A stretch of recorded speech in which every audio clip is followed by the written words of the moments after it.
In a video last year, I talked about how I believe that property prices would continue to rise. And as one particular person made a comment, listen to this fool at your peril. The reality is that they didn't understand, and most commentators don't understand, the property cycle. And currently, we are moving into quite a high trajectory of where property prices will increase. Particularly in the UK, we have an upcoming general election, which is going to have an influence on the property industry.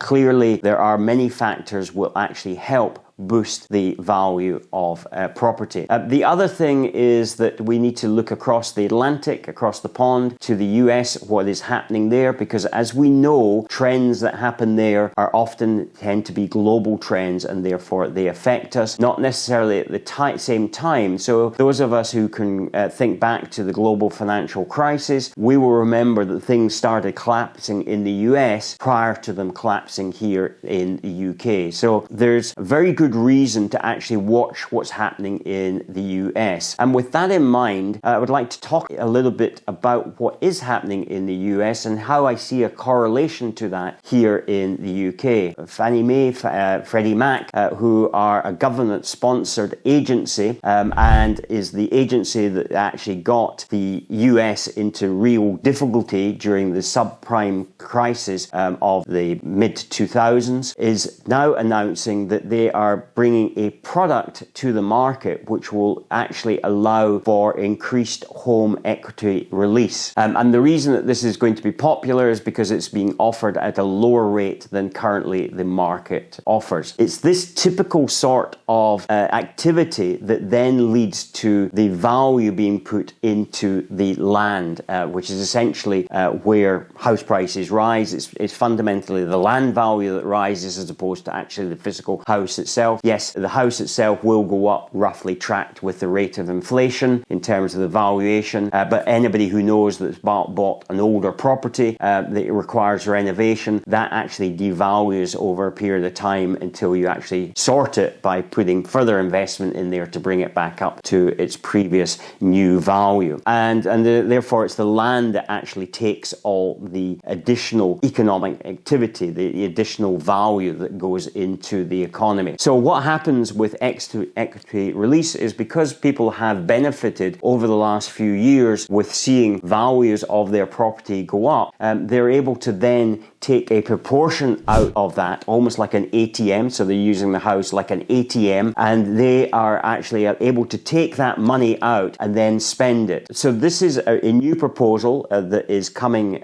from Fannie Mae and Freddie Mac. It hasn't been passed as yet. There may be some regulatory intervention, but it's something to watch what's happening there. How does that correlate to what's happening in the UK? Well, the media catchphrase, we have a cost of living crisis, you kind of wonder if it's just merely that, a media catchphrase. After all, we do know, for instance, that people are struggling, but then people were actually struggling before the media announced that there's a cost of living crisis. So those people have always been struggling. It's very easy to eke them out now and to get them on camera and say, look, here's proof, but actually you could have actually gone before they actually came up with this phrase and did it. Yes, inflation has had an impact, and wages, there's a dispute whether wages have kept up, have gone ahead of inflation, but the reality is that people are finding that expenditures have gone up. But you've only got to look down the high street, into the shopping malls, into the restaurants and pubs, and they don't seem to, they seem to be busier than ever. Now, they're busier than ever because there's money flowing through the economy. And what happened, and this was the basis of my previous video, was that the savings rate over the last 2 or 3 years, or since the pandemic in fact, or during the pandemic a lot of it was built up, we had a plus savings rate of 15%. Now, not for many decades and years have we actually had that high a level savings rate.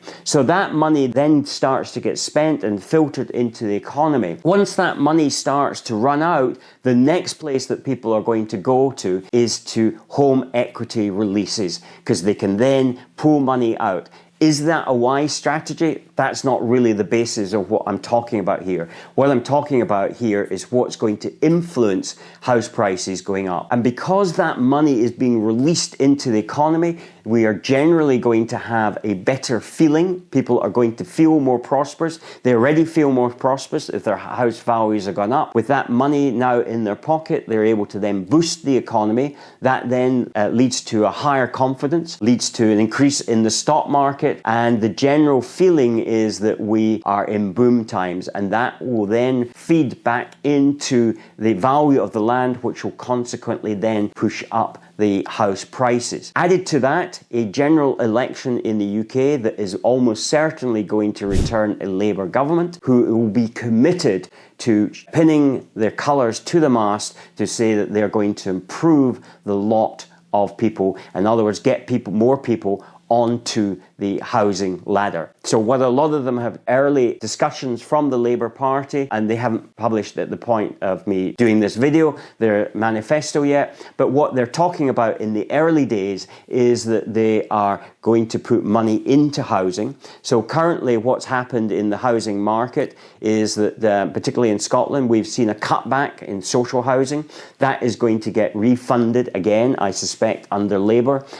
Labour have made a priority to help first-time buyers, so you're going to see perhaps some creative schemes or some incentivization to help people as first-time buyers. That's good news. While you may not be building properties for first-time buyers, that is where there's often a bottleneck. If you don't get first-time buyers onto the housing ladder, then you don't have people further up the housing ladder moving into larger and larger houses. So the ability to then kickstart first-time buyers into houses in areas that they need, going to then help the rest of the housing ladder. That is then going to push up values. What will also happen is that you will see some fundamental change to the planning regulations, which will then help open up other land opportunities for you to be able to get a hold of and then be able to progress. So this is really important. We understand that we have a golden opportunity on the horizon here. If you want to get into property development and you're really on the fence about it, believe you me, you are going to miss the opportunity if you don't grab it now. Now, naturally, I'm going to say that you need to be educated in that process, because the reality is you will pay for education one way or another. You'll pay for it like I did when I first started in 2003. I completed my first new build in 2006.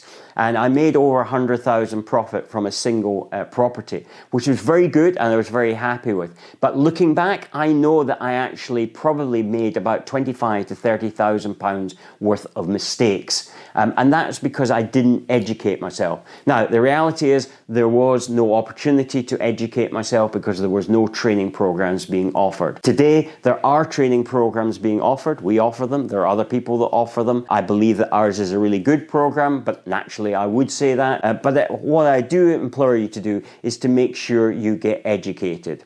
The first part of getting that education, the simple step, low cost, would be, yes, to purchase my book, You a Property Developer.